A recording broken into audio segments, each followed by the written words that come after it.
Hello Bookaholics, so welcome back to another video. Today I am bringing you a list of auto-buy authors.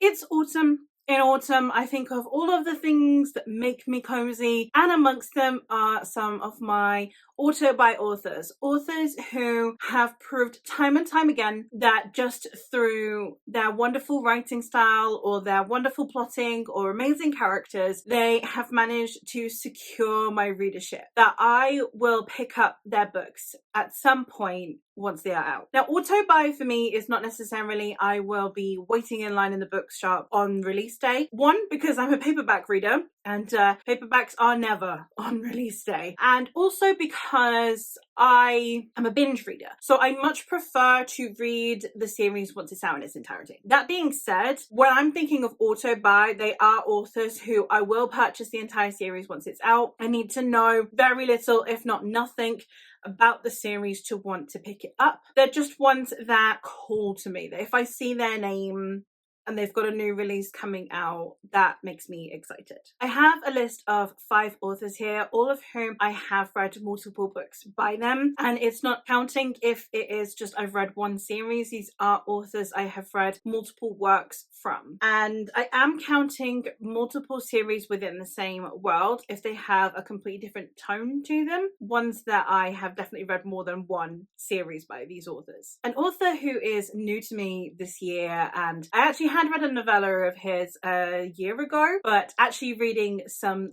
meaty full-length novels is new to me this year, and that is Stephen Arion. I have read both The Age of Darkness and The Age of Dread, as well as his newest release, The New York Minute, all this year, and I have been having a wonderful time reading Stephen's works. He has just a really engaging prose that I have been really enjoying getting to. I do own another series by Stephen, which is the Quest for Heroes series, and I am anxiously awaiting the conclusion of the Nightingale and Falcon, so I may get to his new series as well. So I have enjoyed the way I sink in to Stephen's works. He has a very concise way of sucking you into the world and introducing characters. Interestingly for me as well, one of the reasons I actually wanted to mention Stephen on here is that while his characters are really, really interesting, they are amongst elements that I like about his works.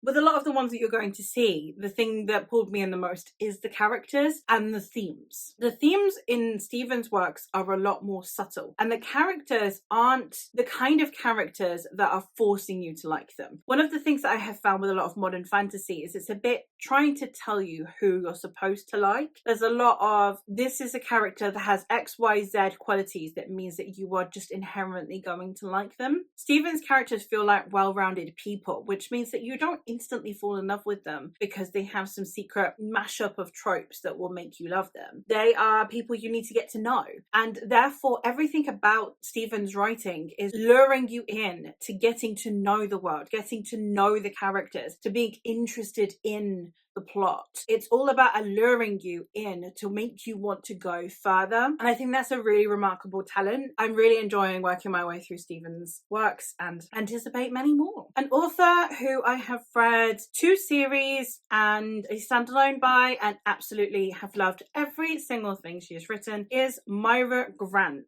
I have read Into the Drowning Deep. I have read the Newsflesh series, including the companion novel and also the collection of short stories, and I have also read the Parasitology series. So I've read a fair amount of Myra Grant now, and I love her. She is one of my favorite authors out there at the moment. I'm very hopeful that she will continue to write under this pen name. I know that she is very prolific under Shauna Maguire. I really want her to come back to her Myra Grant stuff. One of the things that I really love about her writing as Myra Grant is the way that she writes sci-fi is very believable. She is the kind of person that can convince you that zombies could be real, that having a parasite take over your body could be real. And I really loved all of those elements of this author's writing, of her approach to sci-fi. It's very immersive, very unnerving because of it. If anyone is going to make you terrified of the ocean and the thought that there could be secret killer mermaids out there, it's Myra Grant. And I love that about her writing. So I am wholeheartedly recommending that you check her out. Not only is she quite hard sci-fi, more importantly, she's really strong on the character work. Sci-fi, at least classic sci-fi, has a little bit of a reputation of being rather dry, of not being very character focused, of it being all themes. Now, I love Myra Grant's themes, and that is one of the things that really pulls me in, but it does not come at the cost of characters. I find her character work amazing. I find her really compelling, and the way that she writes these characters feels very much, again, like a real person, like someone that you would get to know and you would find fun to be around, or that you would despise, someone that you can feel uncomfortable in their presence, even though they are words on a page. And I really appreciated that about her, and I hope that eventually she will bring out more works under this pen name. An author that I have read 2 standalones in a series by, and there is only one work of hers that I have not read, and it's co-authored and it's very new, is Anna Smith Spark. I love the Empire of Dust trilogy so much. It's probably my favorite grimdark out there. If you do use the term grimdark, I know it's a kind of more controversial one, but if you're into grimdark, you really need to check out the Empire of Dust. Her writing style is magic, literal magic. She just has some of the best prose in the business. As a fantasy fan, I have not read prose like hers. It's just stunning. I love her. I absolutely am always captivated and absorbed by her writing from the first page. I don't want to stop reading. I have read this trilogy by her, and then I have also read A Woman of the Sword, which is currently my favorite standalone novel. Not like in any subgenre, just my favorite standalone novel. And then she has also written A Sword of Bronze and Ashes, which I also gave 5 stars. I love the way that she writes emotion, the way she makes you feel. These books are completely riddled with some of the most flawed characters that you could ever read about. They're flawed in such a real way. They have a past. You know they have lived a life before you first meet them on the page. And that is such a feat, because she doesn't need to give you their backstory. There's no in-depth, here's a lengthy discussion about why this person is this way. Just the way that they are written, you know they have seen some shit and that they have lived a life before they hit the page. And that is amazing. Her themes are beautiful, her writing is beautiful, but her characters are what keep me coming back every single time. And I feel like that doesn't get talked about a lot with her. Everyone talks about the prose and the atmosphere, even her plotting to an extent. Her character work is incredible, and I love reading the way she writes people. One of my all-time favorite authors, and one that I will always pick up their works. I now only have one other series by this author left to read, and I keep putting off reading it because then I won't have anything else by them to anticipate. But that is N.K. Jemisin. Probably one of my favorite authors in existence at the moment. The author of the Broken Earth series, starting with the 5th season, which was my first foray into her works. But she is also the author of the Inheritance trilogy, which I really loved, and the Dreamblood series that I also have fallen in love with this year. And the only one of hers I have left is The Great Cities, and I am not ready to not have a Jemisin to anticipate. Jemisin is the kind of author that I appreciate is an acquired taste. She's not the easiest author to get into because all of her works are a bit unusual. And then on top of that, if you don't click with her writing style, then it's game over, because her writing style is, she'll drop you in the world and you'll figure it out as you go. And I love that, and I had a great time with that, but I am unsure if other people would appreciate that. So I understand why she is such a, high acclaim amongst awards, because she is very, very unique and very distinctive. But I can also understand why there are a lot of people that completely bounce off of her prose style. But to me, I don't think that there is anyone more innovative in the genre at the moment. I think she is arguably one of the most unique authors out there. I love the way that she will have this normally central protagonist that she is not forcing you to like. She's not even hugely forcing you to root for.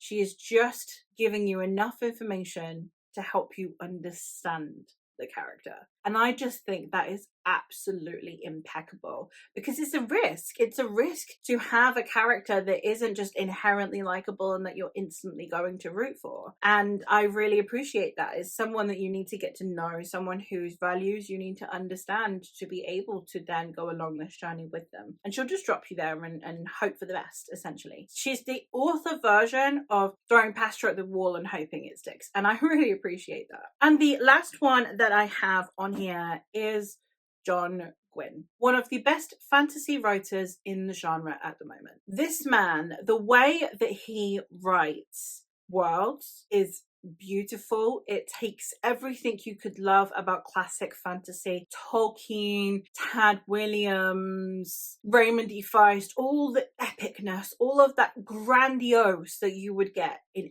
epic fantasy, in classic epic fantasy, and takes it and gives it a modern voice, a modern take. It's a beautiful lyrical writing, but that doesn't linger on hours upon hours of description, and yet it's still gorgeous, it's still beautiful. Characters that are more nuanced and flawed, and you have good versus evil, but you have all of that grey in the middle, everyone that's playing in the middle of the light and dark spectrum. And the way that he tackles things that we've seen in the genre time and time again, but makes them entirely new and refreshing and breathes new life into classic fantasy, into everything that we fell in love with the genre, all of the things that you expect from an epic fantasy, brought back to life with new values, with women that actually feel like human beings, with men who have flaws and who aren't just good or bad or nothing. And I love that so much about his work. I have read so far the Faithful and the Fallen series, and then its companion or sequel series, which is the Of Blood and Bone series, which is definitely a new favorite series. I can't hype up John Gwynne enough. If you like classic fantasy, read John Gwynne. If you like modern fantasy, read John Gwynne. He is the center point, and I absolutely cannot wait to get to the Bloodsworn Saga, which the paperback of the last one comes out next year. I'm going to be a year behind everyone else, so everyone shush. I am so excited to see how he tackles a new world and Norse mythology to top it off. And there you have it. Those are 5 authors whose books I will buy. Just at this point, even with no synopsis, if you send me into a bookshop and say you can't look at the synopsis of a book, but you can go buy something, one of these authors would be a very safe bet. That's all for me for today, so thank you ever so much for watching. Let me know who some of your favourite Autobuy authors are and why, and I will hopefully catch you in another one soon.